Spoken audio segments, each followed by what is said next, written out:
আসসালামু আলাইকুম ওয়া রাহমাতুল্লাহি ওয়া বারাকাতুহু।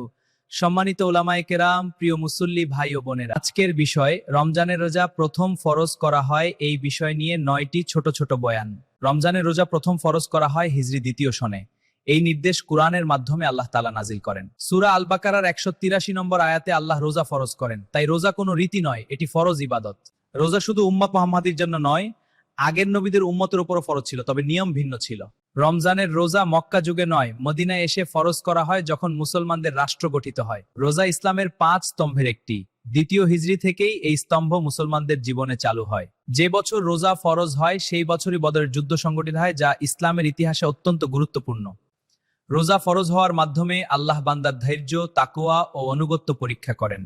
শুরুতে রোজার কিছু নিয়ম ভিন্ন ছিল, পরে আল্লাহ সহজ করে পূর্ণ বিধান দান করেন। এটা আল্লাহর রহমত। 1400 বছরের বেশি সময় ধরে রমজানের রোজা একইভাবে ফরজ আছে, এটি কিয়ামত পর্যন্ত চলবে। ভিডিও দেখার জন্য ধন্যবাদ। এরকম ভিডিও আরো দেখতে চাইলে লাইক, শেয়ার, সাবস্ক্রাইব করুন।